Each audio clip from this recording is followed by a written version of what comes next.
Hey, how you doing, everybody? Rick Kamla, Hall of Famer Steve Alexander. We're the OGs. We're the GOATs of fantasy basketball. And we are here helping you get smarter about Wednesday's slate of games. And there's a lot of them, Doc. I'm looking down here. It's 9 games. All right. So we got a lot to break down. We'll get to streamers. We've got the ATS for you. We got props for you. We got it all coming up. And we've got our sponsor with us, as always, Bet Online. They're the world's most trusted betting platform and your number one source for online betting to all the madness, okay? The madness is right around the corner. You know this. Whether you're a seasoned fan or a first-time bettor, Bet Online is your ultimate game day companion with the largest selection of odds in everything from college basketball to a $200,000 bracket contest. BetOnline continues to be your number one sports betting source. From every Cinderella story to every hat trick, BetOnline has you covered with odds, stats, and more for every game, every play, and every win. BetOnline, the game starts here. Dr. A, dude, who are your top streaming options for a beefy Wednesday night in the NBA? Well, I will tell you that the guy that's always at the top of my list lately is Karis LeVert for the Hawks. He's playing big minutes for them, really settling into that Jalen Johnson, DeAndre Hunter role that has been opened up for him. So he's been super fun. Najee Marshall's been rolling for Dallas. I think he will continue to roll for Dallas since they don't have like 5 healthy guys, and what a disaster we have going on there. I'm also, unlike you, feeling Spencer Dinwiddie, one of the other healthy Mavericks that is available in tons of leagues. And he had a really good game on Monday. Was it Monday or Sunday? One of those nights. And like 20-something points and a bunch of assists. Dinwiddie, I don't like Dinwiddie, generally speaking, but when he's really the only guy they have to play point guard for a team that everybody is hurt on and there are no other options, I mean, he can't fail. And then I'm really intrigued by who's going to step up in Oklahoma City with no Jalen Williams. Could be Isaiah Joe, could be Aaron Wiggins. Lou Dort had a big game the other night when Williams got hurt. So, and that's really the game of the night, right? The Thunder at the Celtics. Oh, yeah. And what is going to happen in that game with no Jalen Williams? I think we're about to see how important that guy is to this team. He is Shea's Scottie Pippen, Rick, as you know. And then I love it. And then Quentin Grimes. Quentin Grimes your is a guy. must. Your guy. Has he replaced Ty Jerome as the guy that you have to talk about every single show? Quentin Grimes? Yeah. Yes. I mean, you should. He's leading the team. He's leading the team in Philadelphia. No Maxey, no Embiid, no Paul George. Have they ruled those guys out for the season yet, Rick? Did I miss a memo? No. Not for the season. Maxey's not playing on Wednesday. I didn't even see a report on Paul George. I'm assuming he's out. Oubre's questionable. So, no, there's been no, hey, they're done for the whole year. Okay. But, yeah, that's my list. I like it, dude. All right, let me get into some streamers here, guys. Bilal Coulibaly picked up an injury, whatever the hell night they played. We do all these preview shows and all these recap shows. I lose track of the nights, too. I really do. But in Washington's previous game, Bilal Coulibaly picked up an injury. Justin Champagnie is going to be green lit here and ready to go, I believe. Even if only off the bench, if that's the case without Bilal, like his bench minute should go up to 25 or whatever, but he may enter the starting lineup with Bilal Coulibaly out, but it's a big boost to Justin Champagnie, and he gets on the streamer radar for me. I want to piggyback what Doc said about Najee Marshall and just give you guys, I want to give you Najee Marshall's last 5 games. Okay, this is 5 games ago. 18, 5 and 6, 2 steals. Then 22 and 11, 2 assists, 1 steal, 2 threes. Then 29 and 17, 2 assists, 2 steals, 1 3. Then 34, 9 and 10, 2 steals, 3 threes. Then 23, 5 and 3, 1 steal, and 1 3. Let's look at the overall numbers here. Over the last week of basketball, Najee freaking Marshall is at 27, 10, and 4. 27, 10, and 4. LeBron James right now is going, damn, dude, that's a great stat line. And he's got 1.5 steals and 1.8 threes per game over that stretch. I've been saying it since Kyrie Irving, unfortunately and tragically, blew a tire. Najee Marshall's the guy. Doc keeps talking about Spencer Dinwiddie. Y'all knock yourselves out with that. I'm on Najee here. Doc, I want to bring up a couple of Raptors, and I don't feel great about these guys. Like, I'm not going to talk about them in Ricky Props. Feel great about them, but they're streamers now. AJ Lawson of Toronto in his last game went 32-12 with 7 3-balls. Okay, who's this guy? What's his story? What's this all about? I bring it up, Doc, because Emmanuel Quickley and RJ Barrett are out. This is the tank fest between Toronto and Philadelphia. This is the tank fest. The game nobody wants to win. Philly's going to rest all their guys. Toronto's going to rest all their guys. It's head-to-head tankers, okay? Now, I don't think Toronto's going to tank overall. Scotty Barnes also is questionable for this game. And frankly, if they're not playing Quickley and Barrett, I kind of think he'll sit out too, because I think Toronto's like, yo, we want to, for the most part, play it straight here, but not against Philly. We want to take an L against these guys. Philly's going to want to take an L against them. So AJ Lawson on the radar. Jamal Shed on the radar. He didn't play great in the last game, but he got 27 minutes, and that was with Quickley and Barrett and Barnes playing. If they don't play, Shed is going to really spike in the minutes category. A couple of Sixers, Doc, in the game that nobody wants to win. Lonnie Walker. Dude, over the last week, Lonnie Walker, hello, right? Hello, Lonnie Walker. Hi, welcome to my team on the Cam Dynasty. He's gone 15, 5, and 3 with 2.8 threes over the last week. And he comes off a down game. Ricky Council, 19, 4, and 3 in the last game. Doc, like 2 or 3 months ago, I was like, yo, just wait on Ricky Council, man. Ricky Council's nice. Ricky Council can play. Ricky Council, might be time to dust him off. I'm feeling... I'm going to talk about Aaron Wiggins in another segment, Doc, but I think Cason Wallace is a good streamer against the Bostonians without J-Dub. I think this is a dog game, right? This is OKC. This is Boston. This is probably the finals preview, right? Well, I think Cleveland's going to go there, but Boston very much has a lot to say about it. These teams are going to bring it. Shield up, sword up, let's battle, right? And I think Cason Wallace is that type of player. So I like him as a streamer too, dude. Give me some players or situations you're watching heading into Wednesday night. Well, we've already talked about a little bit, like who's going to step up with Jalen Williams out in the game of the night against OKC. Is it Lou Dort? Is it Aaron Wiggins? Is it Isaiah Joe? Is it Cason Wallace? Probably depends on which of those guys are actually available in your league. Like, if Lou Dort is sitting on waivers, I kind of want him with no Jalen Williams. And if you're just looking to stream somebody, I think Isaiah Joe probably makes sense here. But I really want to see what happens in that game because, first of all, it should be a fun game to watch. I think a lot of people are going to be watching that. It's on ESPN. And then I want to see who's doing the J-Will stuff. Another thing I'm going to be watching, are we going to get a Filipowski bounce back in Utah? That last game was brutal. I think it was like 6 points, 6 boards. He'd been pretty reliable prior to that. Even if Walker Kessler was playing, Filipowski was kind of balling. So I'm hoping that Filipowski hasn't like hit a wall or is just fading. So I want to see what's going on there. And then I want to see Nikola Jokic against Rudy Gobert if Gobert plays. And Jokic may be questionable as well, but Jokic is averaging 28.9 points.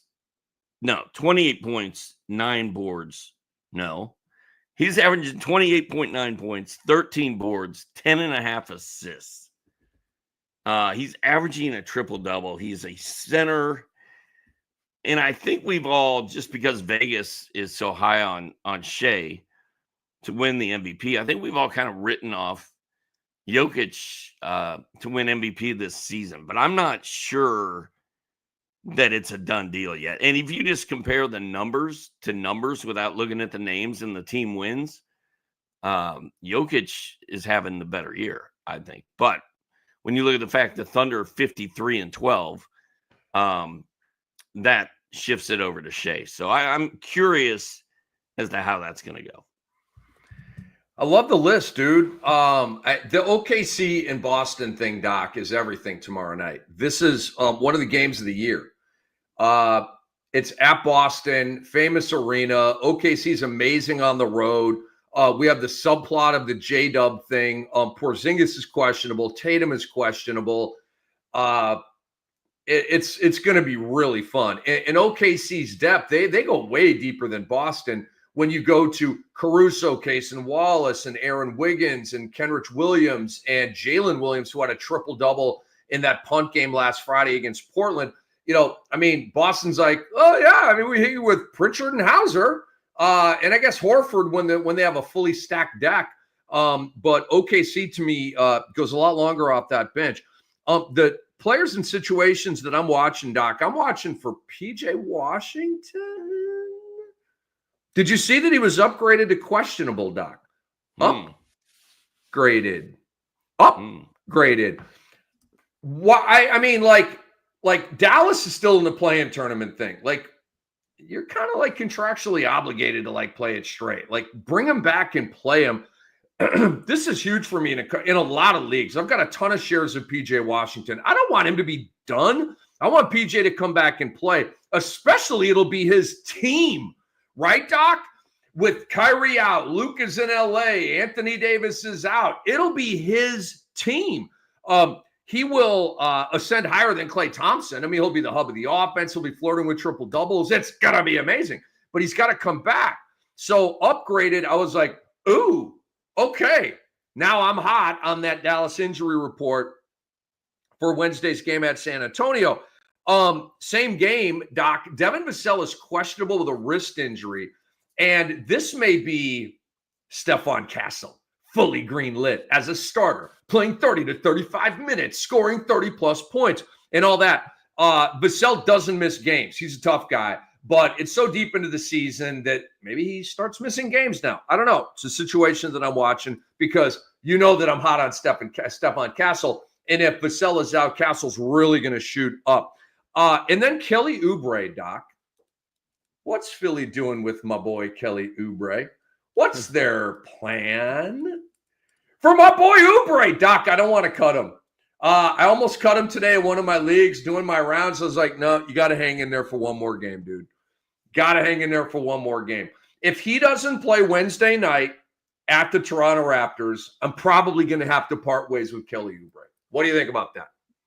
Where are you at with Oubre? You're like, yo, I'm stashing him. I'm hanging in there with him. Or are you already ready to cut him? Or do you like me? I need one more data point from Kelly Oubre before I decide to cut him or not. I don't have any Oubre, so I'm not like dialed into the Oubre universe. I got a lot of Oubre. You know me. Like he's my guy. Yeah. So I haven't been paying that much attention, but the only thing I see when I look at Philly now is Quentin Grimes. So what about Lonnie Walker? Lonnie Walker has not cut through the clutter at all for you? You can blame the downfall of Kelly Oubre on Quentin Grimes. Dude, Kelly Oubre is still putting up strong stats, dude, when he plays. Yeah. The downfall of Kelly Oubre. I think we can blame, if they're outside of the bottom six, the pick goes to OKC on the downfall of Kelly Oubre. Yeah. Yeah, but how many games in a row has Oubre missed? I think it's one. I think he's only missed one game. Let me confirm that. I'm pretty sure it's one, and this would be a 1+1. That is correct. That is correct. All right. Yeah, the minutes were fat, dude. The minutes were like crazy high. He played 20 in the game before he missed. That was the game he got hurt in. But the minutes were like 34, 40, 42, 42, 33, 38. Like, Dude, Nick Nurse runs this cat out there. You can't drop him. Not yet. What if he doesn't play on Wednesday? Are you still holding on to him at that point? I mean, I want to. If I cut him, I'm not going to get him back. He's rostered in 69% of leagues. He's 68th ranked right now in Yahoo leagues. The guy's a stud, okay? He's going 15, 6, and 2, 1.5 steals, 1.2 threes, shooting 47% from the field. The guy's just solid. He's not great. He's just solid. He's like an innings eater in baseball, Doc. You need guys like Charlie Morton that are going to go out there and win you 12 games and strike out 180 batters. And I know the baseball heads are like, yeah, but his ratios suck. I get it. I don't care about ratios. I'm not a nerdy efficiency guy. I'm a goody guy. I want Ks and wins. I don't care about whip and ERA. They undulate, man, like the wind patterns down here in Florida, dude. Doesn't matter, man. It's going to come out in the wash and in my favor. All right, Doc, let's get to risers here, bro. Give me 3 risers from the teams involved here on Wednesday night. Who you got? Miles Bridges just keeps going, and the Charlotte Hornets have suddenly won 2 games in a row. Bridges had 35, 5-5 with 5 triples in a win against the Heat the other day. And then Mark Williams, ever since the Lakers failed his physical, he's just been balling, man. 24-10, 2 steals and 2 blocks his last game. His numbers since the trade was canceled have been great. I thought he was done in Charlotte. I didn't think they would ever be able to mend this and fix this and bridge the gap and all that. But he's been back for them, and he's been great. And then, so I think Miles Bridges and Mark Williams are both guys I consider to be risers right now. And then, of course, my guy Quentin Grimes has got to make the list, right? That's all I got for now. You're muted. You know, Quentin Grimes is going to fade into the background next year, right? Or do you think he's going to have a prominent role in Philadelphia? I mean, you just cannot stop talking about this guy. I'm fine if he goes away next year. I don't care about next year. He's balling out this year. Yeah, he is, if you picked him up when all these guys went down in Philly, if you picked him up, you won. You are a winner. He was dropped in a lot of my leagues, Doc, with that weird little stretch. Now, obviously, he's just blowing up. Doc, did you see that Fred VanVleet is probable for Wednesday's action? Woo! I'm very excited about this, Doc. I know you saw that. They're at home against the Suns. When a guy like Fred VanVleet comes back, it's probably going to throw everybody off. All right. So I'm not looking to bet Houston. I'm not looking to play any point props here, because when you welcome back a point guard like FVV, things change. And I know Amen is out, but everybody's got to restack the deck. But the point is he's back. Okay. Hopefully he plays and gets through this game unscathed, so he can play in the next game and the next game and the next game, because he was out, came back, immediately went back out in that same game. Hopefully that doesn't happen again. I'm psyched about this, because I have my team may be coming around in Sam Hinkie's letter, Doc, which is an industry 20-team league. I've always been surprised that you're not in that league. I don't run the league, so I don't do the invites and stuff, but a lot of Frankie Buckets and Bruce Kleiss is over there in that league, and a lot of the guys that we know, a lot of our homies. But I've got PJ Washington and I've got FVV, and they're both in my INJ slots right now. What if I could just infuse my squad with both of those guys? And I'm looking for a dynasty this year, Doc, like you are in 30 deep. I'm looking for my 3rd chip in a 5-year stretch. So hopefully I can get those guys back. I'm very hot on VanVleet. Very excited that he's coming back tomorrow. I told you that I wanted to talk about Aaron Wiggins, Doc. Aaron Wiggins to me is a riser. I believe Aaron Wiggins is going to be a rock star without Jalen Williams, because this dude is ready, Doc. He's freaking ready. Dude, every time they put him up to bat, he gets a base hit or a double or a triple or a home run. every single time. He doesn't face plant. He's super efficient. He's way more talented than we even know about. And I'm just into it, dude. I love what he's done this year. Like low key, like most improved player, right? And I'm not saying that he should be up there with Cade Cunningham and Evan Mobley. I'm just saying, like on the fringe, he has been. Dyson Daniels, by the way, comes to mind as one of the most improved players.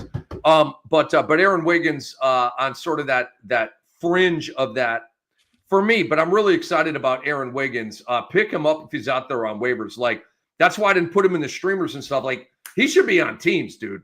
Because Jalen Williams has a hip injury. It's a hip injury. These tend to linger. We don't know. And they're going to be careful with it because they've got a long playoff run to prep for. And then, Doc, I want to bring up your guy Onyeka Okongwu of the Kakas because he has been 5th in basketball monster value over the last week. 5th. He's gone 17, 11, and 2, 1.3 blocks, 1.3 steals, and 1-3 per game. And the percentages have been very, very good. So Onyeka Okongwu, Doc, is balling, and Clint Capella has been sent to the waiver wire in Cam Dynasty. One of my originals. I've had him since the opening draft, but I had to cut him. And no, he has not been picked up off waivers. 14-team league. He's still on waivers right now in the Cam Dynasty. So what's up? That's sad. Bye. Clint Capella. Hey, if you drop Drew Holiday. Drew Holiday, by the way, a recent drop for me too. Dude, you talk about a faller. Drew Holiday, man. Ugh. Gross. He's the king of the corner, though. That's what they call him in Boston.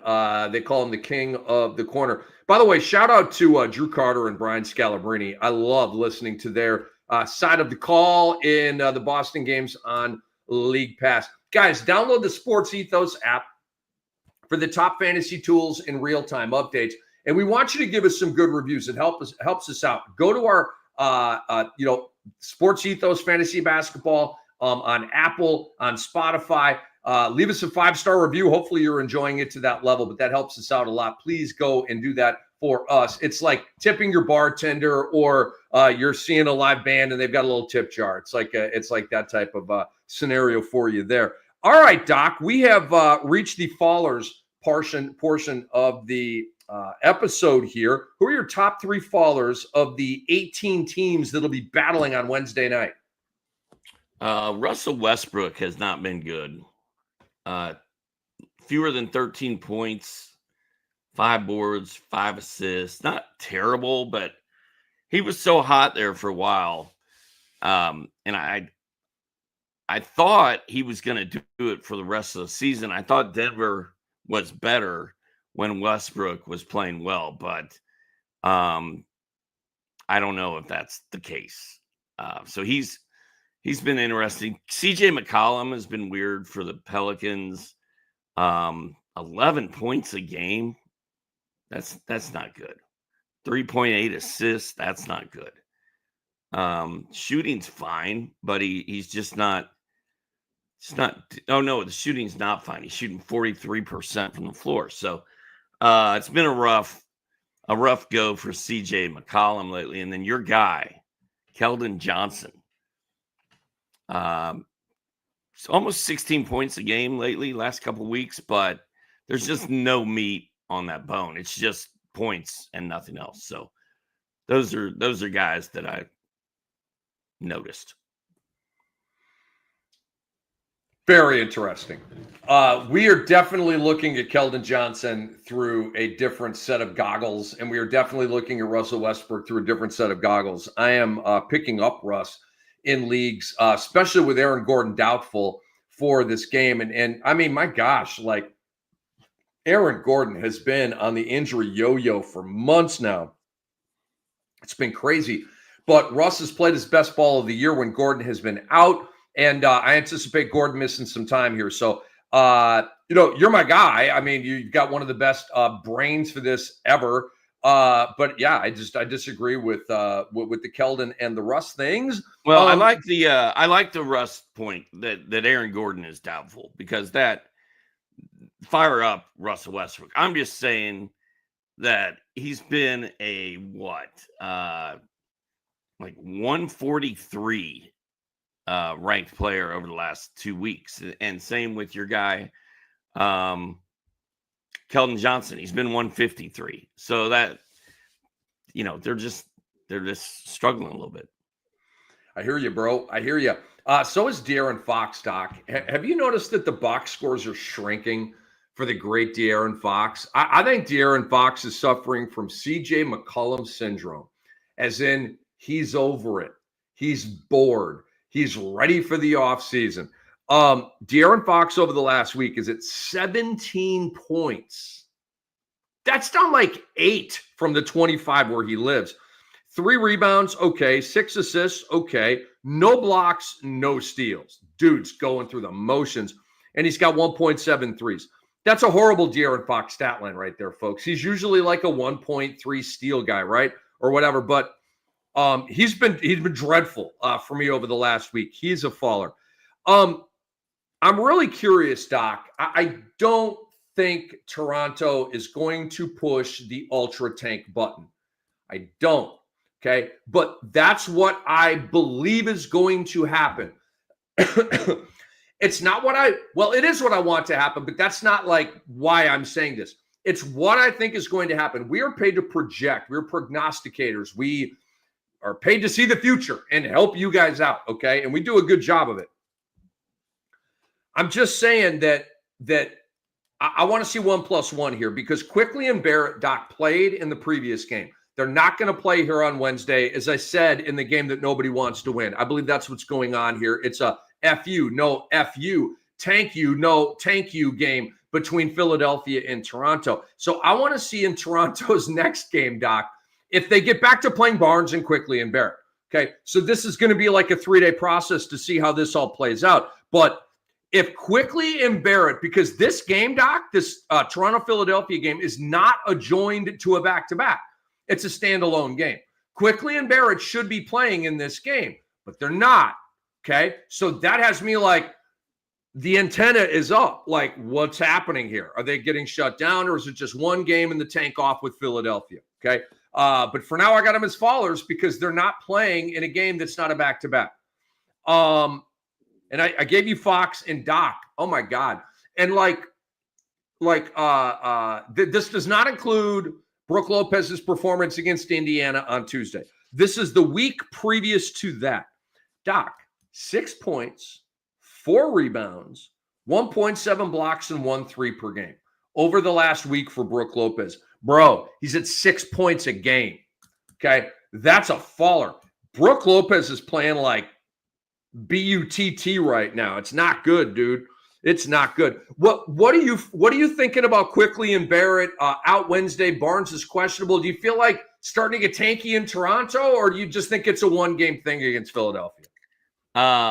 It's a great question. I feel like it's a 1-game thing against Philly right now, but I don't know, man. Why would they not tank? I guess would be my question. Because they don't want to screw over their fans, although they're screwing over their fans because this one's a home game. But maybe it's only for 1 game. Maybe it's 1 game. I don't know, man. I feel like it's 1 game, so let's see what happens. But, I mean, any of these bad teams, Charlotte, Utah, Washington, Portland, Toronto, Philly, you got to worry about all those guys. And I know you're on an anti-tanking kick this year, and you don't think people are going to tank, but, history suggests otherwise. And good luck with that. So far, it's been pretty good, though, Doc. My anti-tank vibe and my anti-tank tank desires, because obviously Washington and Utah have been. Has Washington been really tanky, Doc? I don't think they have. I really don't. They've played Poole. Poole missed like 3 games with the elbow. Now he's playing. I don't. They just suck. Utah's been really tanky. Okay, like that might be the tankiest team in the NBA this year. But all these other dreadful teams are for the most part, playing it straight, dude. New Orleans is playing their guys. So, but we got a month left in the season or 3 weeks or whatever. So there's still time for your boy Cam to be wrong and disappointed by the events of the NBA. Doc, are you ready to move on to the betting portion of our preview? It is Rick Kamla, by the way, Hall of Famer Steve Alexander. We're Fantasy NBA today. I always love bringing up Andre's name because he always wants to he wants to be the guitar tech, right? That never gets any credit, right? He's a part of the crew. Is the awesome guitar tech. He doesn't want any credit, but shout out Andre Lemushi, he is our guy and does a great job every night. All right, who you got ATS, dude? I like the Nuggets -3.5 at home against Minnesota. I mentioned Jokic versus Gobert. We know that people have been putting Gobert in the blender all year on posters, on milk cartons, and Jokic is on fire. So I think Denver at home -3.5 against Minnesota. That just seems like a lock to me. Like lock. Aaron Gordon's not going to play. I don't care. So lock that up. And then I like Boston.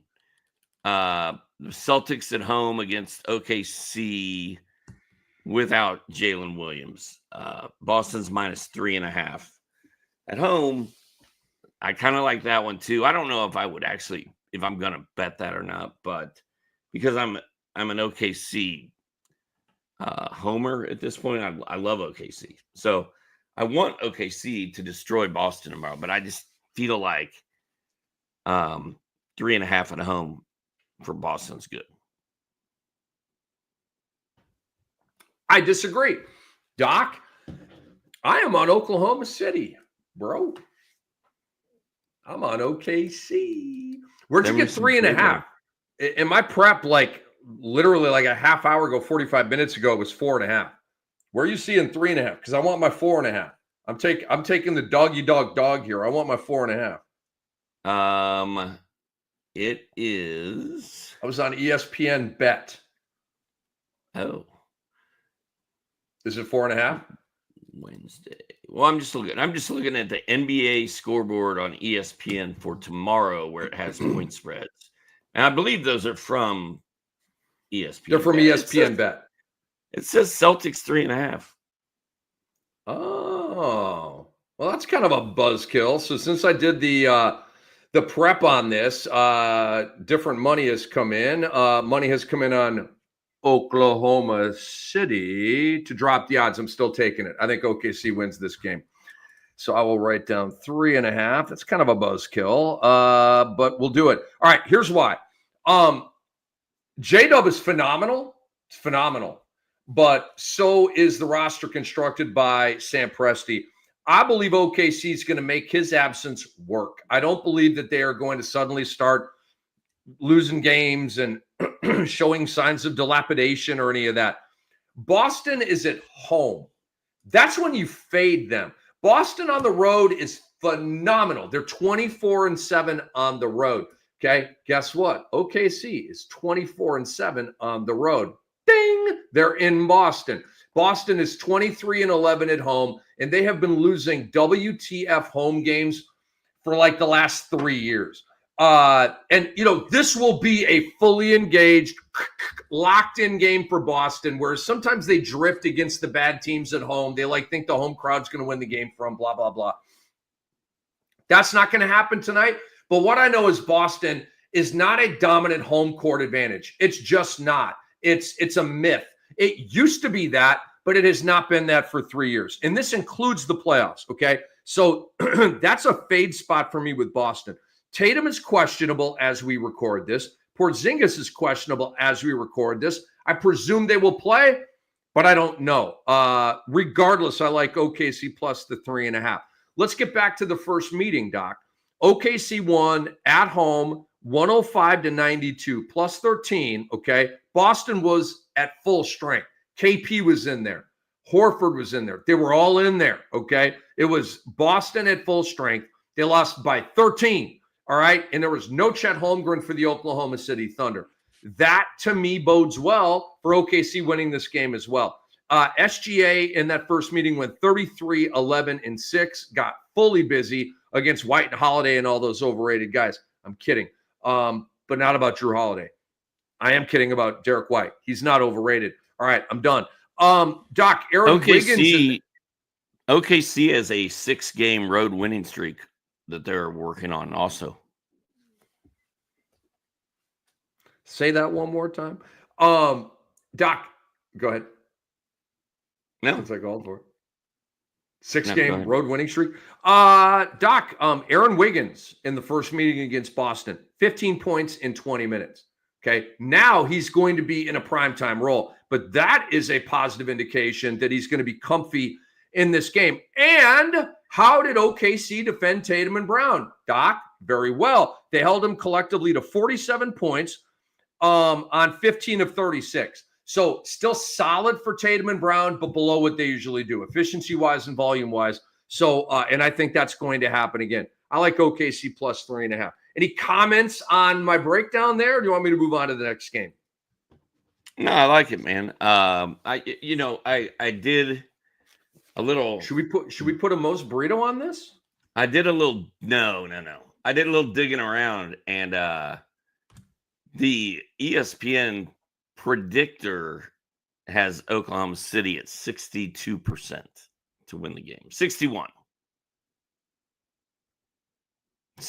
to 39. Their predictor has OKC at a 60-40 clip to win, but yet OKC's a 3.5-point dog. Correct. That's weird. That's very weird. I don't know what to make of that. I don't know what to make of that, bro. What we got? I got 2 more for you, Doc. Okay. Bro, I'm going with the plucky Portland Trailblazers at home against the New York Knicks. Doc, I'm taking 4.5 points with the Portland Trailblazers as a home dog. Give me the home dog plus 4.5. Portland has lost 4 consecutive games. I like this. Okay. They're in a rut. They're going to be pissed. They're going to be focused, motivated. Portland is at home. What? What did you say? I said they don't care. They're waiting for Cancun. I disagree. 2 weeks from now, I might agree with that. I don't agree with that right now. And it also doesn't support my premise of taking Portland plus the 4.5 at home. So I'm not with that. But Doc, Portland's at home. They're good at home. They suck on the road. Portland is going to be without Jeremy Grant. Most likely he's doubtful, which means he will never play again, the way it goes for him. How about New York, Doc? Their side of things. This will be the 4th game of a 5-game road trip. This is one of those games where you see a team kind of like be really tired, right? And they're coming off of a win against Sacramento in which they beat the Kings 133-104. It was a spike pop game for New York. And what happens after you spike and pop? You come down the next game. So you got that happening here. You've got an uptick for me with Portland, who's lost 4 straight. So I will take and obviously the Knicks without Brunson are completely different. So I will take Portland plus the 4.5 at home. And finally, Doc, I like the Miami Heat minus 1.5 at home against the Los Angeles Clippers. Now, before I go into my rationale, do you think I'm freaking bat bleep crazy for betting on the Miami Heat against anybody, anywhere, at any time? Do you think I'm nuts before you even hear my rationale? Not really. Not really. I mean, the Clippers got beat by a Pelicans team on Tuesday night that had no business beating them. And it also means the Clippers are playing in a back-to-back tonight. I can even see them resting guys in this game. Okay. I kind of like what you're thinking. So we're on the same page here. So here is why. Miami is a 1.5-point favorite here. Okay, I'm laying the 1.5. The Clippers are, Doc, as you said, in the second of a back-to-back. Now, they've been pretty good. They're 7-6 with no rest this year. That's a solid record in the second of back-to-backs. But I bet you most of those games, Doc, were with Norman Powell. All right. He is not going to play in this game. Kawhi Leonard, you talked about rest. Kawhi played in the game at New Orleans on Tuesday. He will not play. He has not played in a back-to-back all year. There's no freaking way they run him out there in a back-to-back.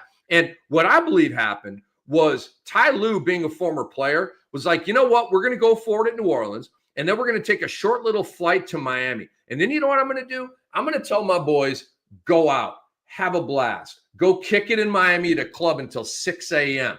Come on in. We're not having a shoot around. And then Kawhi, you're going to be in street clothes for the game. Go kick it.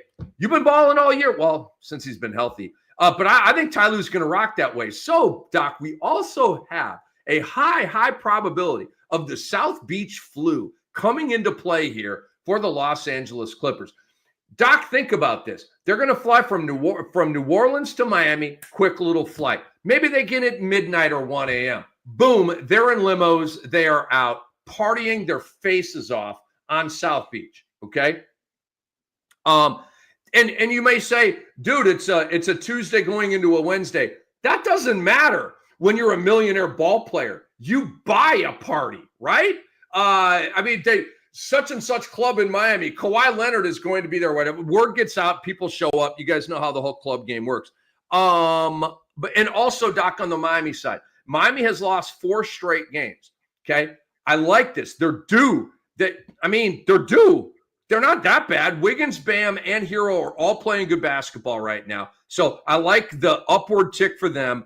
And it's not a part of a back-to-back for Miami. So there you go. I like Portland plus 4.5, Miami minus 1.5, and OKC plus 3.5. And boy, are we going to talk some junk tomorrow on Wednesday night show about that OKC Boston scenario. Back to Portland for a second, man. They're so weird. Remember when they got hot in January and they won like 10 out of 11 games? And then I kind of finally got on board with them. And I was like, they're going to win a lot of games down the stretch. And then they lost 4 straight. And I kind of checked out on Portland at that point. But then they came back and won 4 straight against Charlotte, Utah, Washington, and Brooklyn.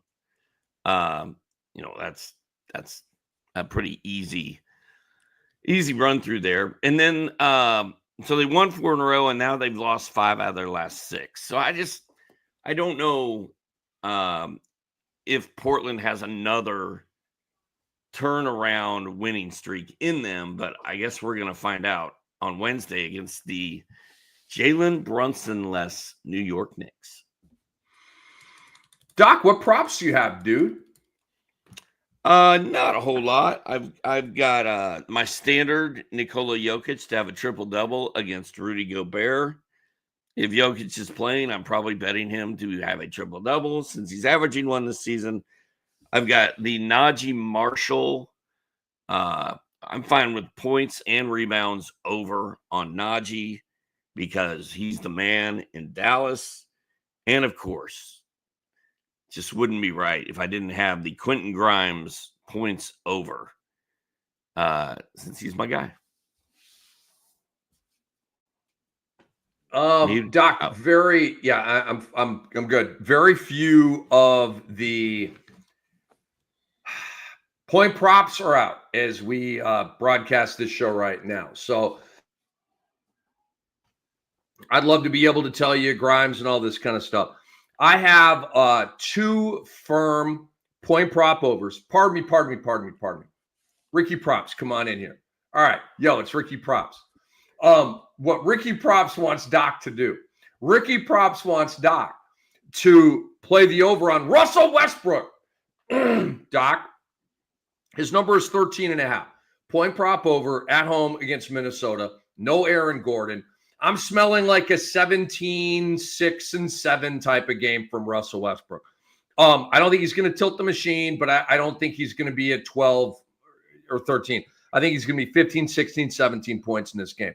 I like Russell Westbrook, to me, Russell is like the play is ascending right now. Like it's like a wave that's building or something like that. I'm feeling him right now, and especially without Aaron Gordon, who, as we speak, is doubtful for Wednesday's game, but to me, that means he's out. Desmond Bane, Doc. Lock it up. Jaren Jackson Jr., I don't know. Is he going to play? I kind of like Bain even if JJJ does play. This is a home game against Utah. As we speak, I don't know. Utah's got a million guys questionable. I don't know. Okay. But Aaron Bain against Utah, I like that. You say blowout factor, Cam. I say yeah, but you've got to get stats to get the blowout. And Desmond Bain, to me, could have 21 3/4 against the Utah Jazz. So it's 21.5 for Bain.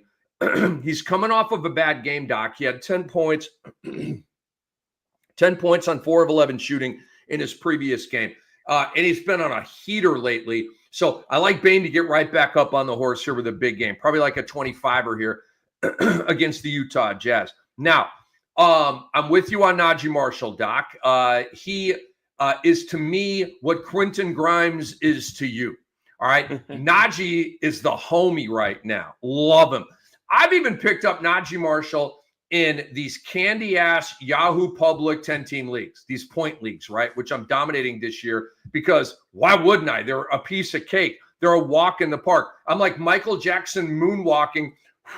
Like, it's just crazy. And it's, I don't know, like, it's just easy. But Najee Marshall, these are all-star teams, and I'm picking up Najee Marshall. It feels weird, but it also feels really good. But I like his point prop over at San Antonio here. We went through earlier in the show the game log for Najee. He's just absolutely killing it every night. Lonnie Walker, Dr. A. I'm going there. Lonnie Walker at the Toronto Raptors. What if Kelly Oubre doesn't play? Ding! If Kelly Oubre does play, I still like it. What do you think the number is going to be on Lonnie Walker? It can't be more than 13.5, right? And the prop isn't out as we speak right now. No, I would think it'd be less than 10. It's like 8.5, 9.5. Get on that horse. Giddy up. Giddy up. Take the old dude. He's hitting double figures at Toronto in 30+ minutes with no Maxey, no George, no Embiid. Dude, yes, Lonnie Walker. Dude, think about it. Lonnie Walker's playing for his life right now. Dude he was overseas, came back. He's playing for his life right now, dude. He is gonna bring it. So I like Lonnie Walker's point prop over. I literally can't believe I said that, but I did. And again, it feels kind of good. His point flow is gone, guys, the last 3 games, 17, 25, and 11. So I like that the last game was sort of a downer, and now I think we get a shoot back up from Lonnie Walker. Andre says Walker was balling in Lithuania. Got that right, baby. And Lonnie Walker's hitting a point prop over for the people, our great audience here.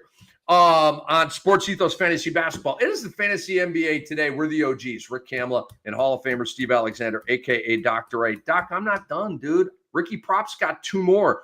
Aaron Wiggins, point prop over. Let's go. Lock it up. What do you think his number is going to be? Probably 12.5, 13.5. Your faith in Aaron Wiggins is, it's stupefying. Whoa. Have you not been paying any attention to Aaron Wiggins, bro? Look at the game log, dude. I was in on Aaron Wiggins a while back. Dude, look at his game log. 4 points on Sunday, 10 points, 8 points on Monday. So he's hit a little bit of a cold stretch, but look at the games previous to that. 17, 8, 16. Steal every game. That's good. Keep going. Three balls. Dude, J-Dub is out. That's all I know. This guy's going to be put up to bat. Do you think they start Aaron Wiggins? Let me ask you that. They're going to start in this game, Chet, Isaiah, SGA, and Dort. Who do you think the 5th starter is? Do you think it's probably either Cason Wallace or our guy?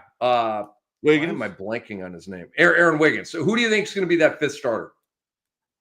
I feel like Cason Wallace is their bench guy. I don't know, man. He started at times this year. I'm going to go with Aaron Wiggins is going to start. Me too. Point prop over. Let's go. Lock it up. Again, the punt game where they rested everybody against Portland, Wiggins had 30 points, and he started that game. I trust Lou Dort more. Andre's got a good little note here. On the last game after the Jalen injury, they went to Case and Wallace, so he may start. We'll see. He could. Case and Wallace has started a bunch of games. This is a doggy kind of game with obviously a lot of great guards out there, and it's going to be a very competitive game. So, like I said earlier, I do like Case and Wallace in this one. I'm still on the Aaron Wiggins point prop over. Again, don't know the number, okay? I mean, be careful with it. I'm not going over on 15.5. I'm not going over on 14.5. Like 13.5. Like, they can't squeeze all the value out of Aaron Wiggins, can they? They can't, I guess. No. But 13.5, 12.5, I'm going over, okay? And then Stephon Castle, Doc. Now, you know what? Screw it. I like this one no matter what. Vassell may not play in this game, but Castle's coming off of a down game. I like the bounce back factor. I love the back of the basketball card for him over like the last 5 or 6 games. He's been rolling, okay? And his point prop over in the last game, I should just say point prop. His point prop in the last game was 18.5, okay? Or was it 17.5? I think it was 18.5, one of those. I still like the over on that. I like the over at 19.5. I don't like the over at 20.5, okay? Because that to me is where he's living, but then all the value is sucked out of the room if Vegas gets us to a 20.5 point prop for Stephon Castle. Anything below that, I'm going over on it. And Doc, that's Ricky props. We got, let me just recap here. Russ over 13.5, Desmond Bain over 21.5 points, Najee Marshall point over, Lonnie Walker point over, Aaron Wiggins point over, and Stephon Castle point over. Recap your props real quick here before we get out of here. I love the Bain pick, and I love the Westbrook. I called Westbrook a faller. He has been a faller. But Aaron Gordon being out changes everything. So I think he is going to have a good game. I had Nikola Jokic triple-double, Najee Marshall over points and rebounds, and Quentin Grimes over points. I wish I knew the Grimes number, dude. I do, because I want to hop on board with you on that. But there you go, folks. We appreciate y'all for watching, man. For our great producer, Andre Lemouche, for the great Dr. A, I am Rick Kamla. I want to remind you of a couple of things. Please subscribe to the Fantasy NBA Today podcast. And if you enjoy our work, leave us a 5-star review. That's what we need to continue bringing you this show. All right. Help us out. It's like tipping your bartender, like I say. Subscribe to the Sports Ethos YouTube channel. And if you enjoyed it, give this video a thumbs up. Check out sportsethos.com and consider subscribing to our work over there. Heck, just do it. And download the Sports Ethos app. It's completely free, and it gives you goodies in the NBA, MLB, and the NFL. Doc and I will be back live at midnight on Wednesday, recapping a big night in the NBA. Until then, we are out. And this episode has been brought to you by Bet Online.